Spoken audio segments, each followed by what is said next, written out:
after first criteria of Nyquist first criteria for 0 ISI, let us consider the signaling with controlled ISI, that is partial response signals. The Nyquist criteria pulse results in a bandwidth somewhat larger than theoretical minimum that we have seen. If we wish to reduce the pulse bandwidth further, we must widen the pulse. So widening the pulse may result in interference with the neighboring pulses, right?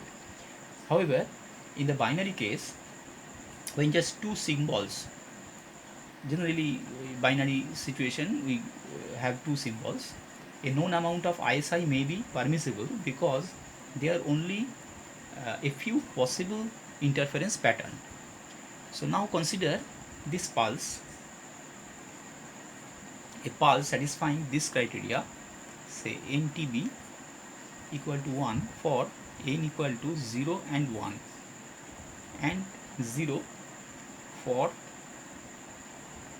all other value of n. So consider this type of pulse shape.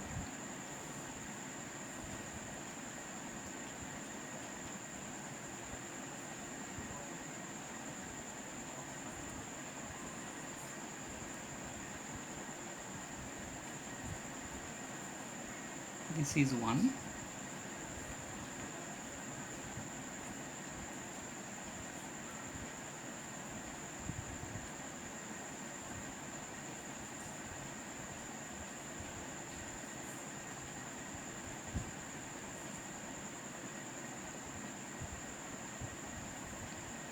also consider another pulse, similar type of another pulse.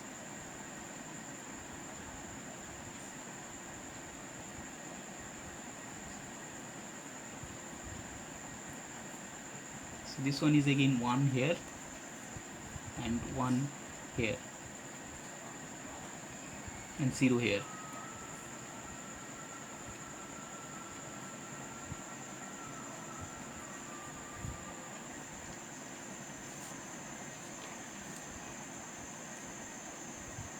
This is for a particular symbol. Now if you consider a polar symbol, so the pulse will be just in the opposite direction. So instead of +1, it will be say -1. So consider this type of pulse.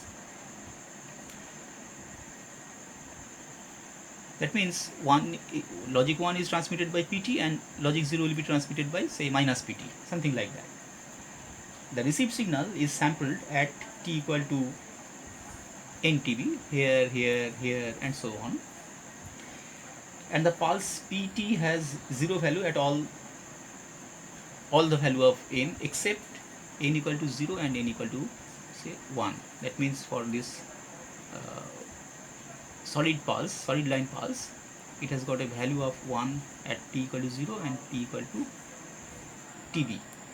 Similarly, this dotted line pulse has a value of 1 at TB and at twice TB, and in all other sampling instants it is 0. Here it is 0. Clearly such a pulse cause 0 ISI with all the pulses except the succeeding pulse, right? Therefore we need to consider the ISI with the succeeding pulses only. So it will interfere, definitely it will interfere, but it will interfere with the previous or next pulse only, because all the other pulses will give the 0 value at that particular instant of time. So consider two such successive pulses located at say 0 and TB. If both pulses were positive, the sample value of the resulting signal at t equal to TB would be 2. For example, this one. Here, if you consider at time TB, we have one value for this solid pulse and one value for this dotted pulse. So total value will be 2. Now if both the pulses were negative, then we should have -1 for solid pulse and -1 for this dotted pulse. So effectively we should get -2. But if we have two opposite polarity pulses successively, then for the first pulse we would have 1, and for the next pulse we should have -1, resulting in 0. So if we consider this trend, we can design a decision rule for which, say, previous pulse, current pulse,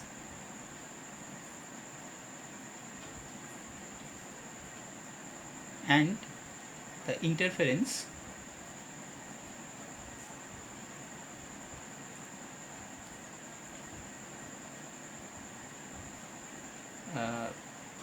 value, voltage.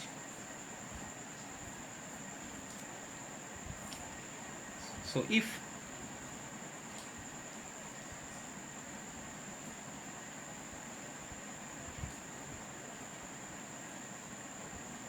we are now going to, we should write it in this way: received voltage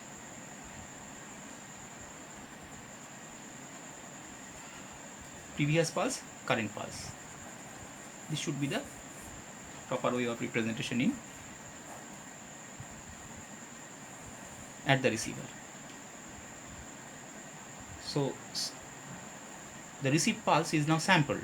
So sampled value is, say, positive value, say +2. So our decision will be previous bit was 1, current bit is also 1. Now if we have received voltage negative, that means previous pulse was 0, or previous bit rather, bit value. So previous bit was 0 and current bit is also 0. Now if the sample value is 0, then we have two different conditions. Condition is, if previous value was 0, then the current bit will be 1, just reverse. Similarly, if previous bit was 1, then the current bit will be 0. So this will be our logic for the at the receiver. For example, just take an example, nothing else. Say we have to transmit these bits. We are taking a small bit, we can extend this idea for a larger bit also. So what happens, if this was the transmitted sequence, then the samples of this sequence would be like this: 1, 2, 0, 0, 2, 0, and so on. Because previous bit was 1, current bit is 1, so 1 plus 1 is 2. So in this way we have transmitted the signal. The samples values are like this. Forget about the first one. So detected signal, or detected bits rather, how we can decide the previous bit. This is not the known previous bit actually. This one is known previous bit. We have to know the previous bit. So we have a positive value. So previous bit was 1. So the current bit will be 1. Now we have the 0 value. That means this is the condition, 0. And the previous bit was 1. So current bit will be 0. Again we have 0. But the previous bit was 0. The current bit will be 1. Here we have 2 positive value. So previous bit was 1. Current bit is also 1. Here we have 0 with the previous bit of 1. So previous bit of was 1, so current bit would be 0. So in this way we can determine the detected bits, and as you can see that transmitted sequence and the detected sequence are the same. So this is how we can implement, though ISI is there, but in presence of ISI we can still able to detect the signal. Now this pulse goes to 0 at t equal to minus TB and TB and 2 TB, resulting in a pulse width of 50% higher. Sorry, the pulse goes to 0 at minus TB and plus 2 TB. So its pulse width is 50% higher than that of the Nyquist criteria pulse. This results in a reduction of its bandwidth. So this is the second method proposed by Nyquist. The scheme is the controlled ISI, or also called the correlative or partial response scheme. A pulse satisfying the criteria, this criteria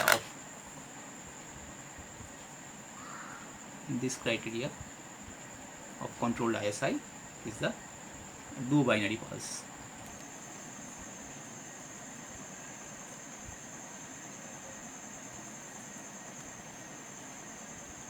So if we restrict the pulse bandwidth to RB by 2, we can show that only this pulse PT meets the requirement of the Nyquist second criteria for the duo binary pulse, PT equal to sine pi RB t divided by pi RB t 1 minus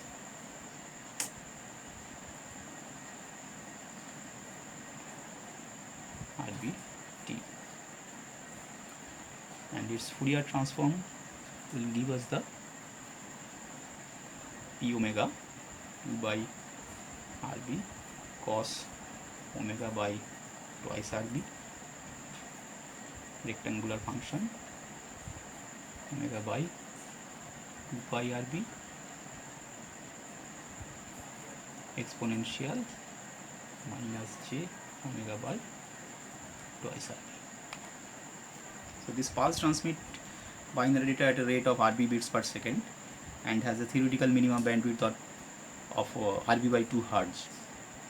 So this equation is showing that this pulse decays rapidly as a decays at a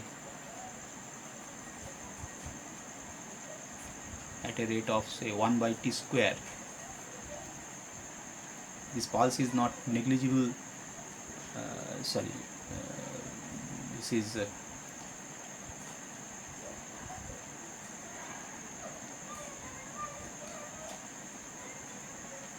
actual pulse is difficult to achieve because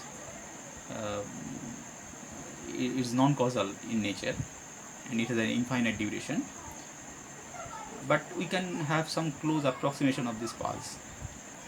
Now raised cosine pulse satisfies the criteria for the partial response. So thus the data transmitted by the raised cosine pulse can be detected using Nyquist criteria for 0 ISI or using the controlled ISI method.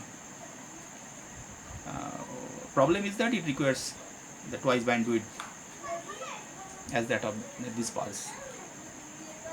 So this is what we have to say about this intersymbol interference.